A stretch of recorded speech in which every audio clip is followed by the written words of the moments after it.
Students and children are often on the forefront of a parent's mind, of a teacher's mind, on how to best connect with them, on how to best have a relationship with them where the student and the child is listening, is connecting, is bonding, and has a positive relationship with the teacher or the parent.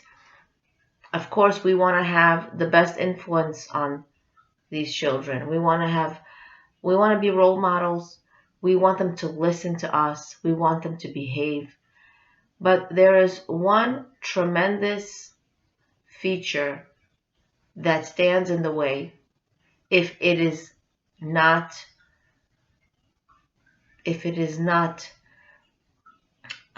practiced, and if it is not explored. And that is bonding. That is connection. Having a relationship with your child, with your student. And we may ask, how is it possible to have a strong relationship in such a busy time in our lives, in such busy schedules? We don't have so much time. We have, so many demands on us, work and home, and there's not so much time. And we're really demanded a lot as a professional or as a parent, and that's totally understandable. However, it is definitely possible. And here I am. I want to share with you 8 practical tips, and 8 ideas on how to best connect and bond with your child as a parent or with your student as a teacher. Okay. Before I start, we have to know that students and children know that when their teachers and their parents genuinely care about them. They feel it and they know it even when the child is very, very young. So we want to understand that and keep that in the forefront of our minds. Okay, what do we want to do? One practical tip is called a raffle reward. So one example is teachers, you could take a school mascot, or you could raffle off a character goal that is attainable. And basically, let's say that goal for that classroom that week is how to be kind to your neighbor, to your friend, to your classmate, or how to speak respectfully. So you want to make it a character goal. And this way it's attainable by everyone, right? If it's an academic goal, then it's really difficult for all students to master that goal, but as long as there's effort. So usually what I do is I choose a character goal for my students, and what we do is if I notice a student is trying to attain that goal, I'll have them write their names on a raffle, like a raffle ticket in the back. I'll have them write their names, and we'll put it in our little piggy bank, which owl bank. We'll put it in, and at the end of the week, I'll take all of these raffles, one of the raffles out randomly, and that student gets some sort of prize that I have in the classroom. So you want to raffle off a reward. In this way, it builds a connection. It builds a closer bond. You don't have to do this. We could teach blindly to our students, the material, but it really, first, if there's no connection with the students, if there's very little connection, the students won't listen. The students will probably not do the work, and the students will not have a close relationship or a closer relationship with you than before. So what parents can do is they can do the same thing, but use a jar, something else, or they could use another piggy bank, and they could write on the jar, "Caught being good," with the same idea. So you can have one goal for that week. You can have anything for that week, meaning if I catch you doing the right thing, caught being good. If the child is challenged in saying the truth, or being on time, or tidying up their room. So basically, you want to do this for all your kids, and just write their names. And once a week, take it out, and also give them a prize that they will appreciate. Okay, so that the first one is raffle reward. Okay, number 2. You want to have an activity with the teacher once a week.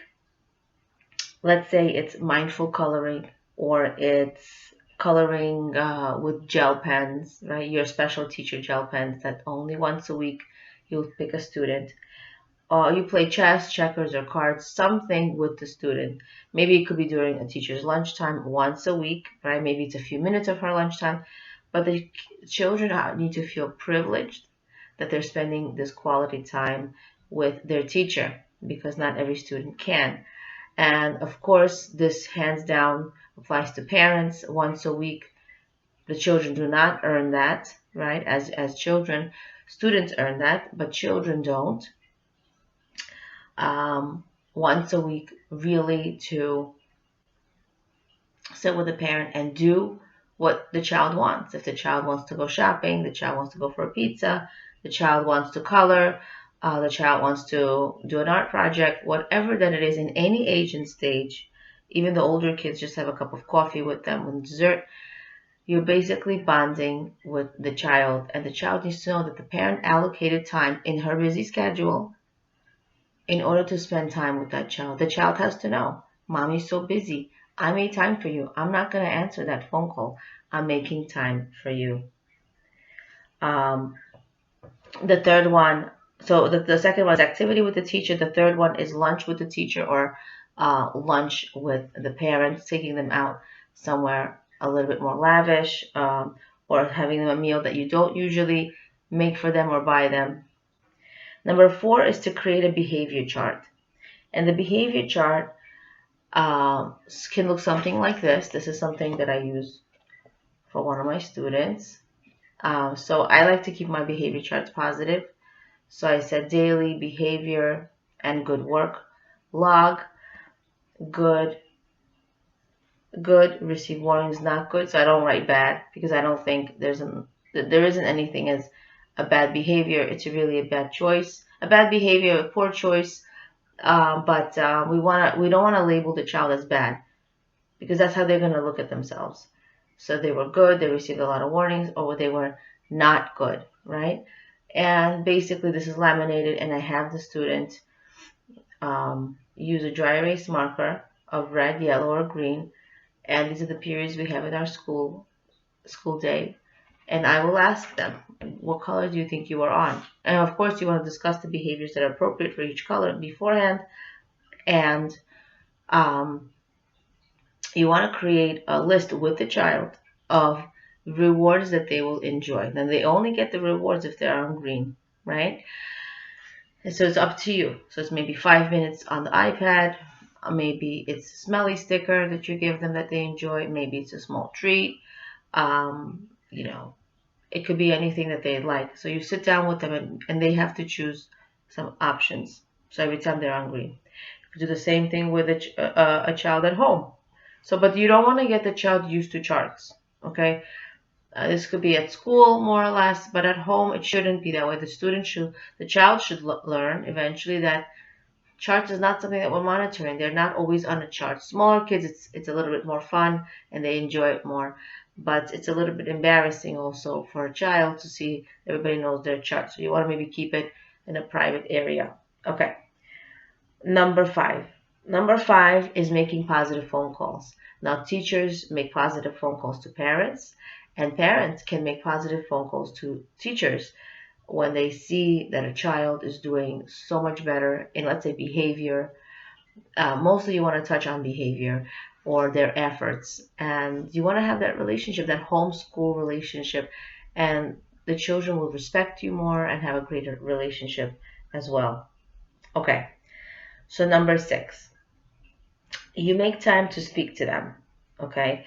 So creating a bond as a teacher and as a parent, letting them know that no matter what you do as a child or as a student, I will always be happy to talk to you. I will make time for you.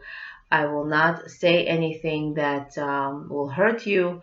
I will be there for you. I'm going to make my time in my busy schedule for you. And the children really, really see that as, such an amazing part in their lives, that they could trust someone, they could connect with someone, and also to criticize the student or the child privately. uh, if they need some correcting to do.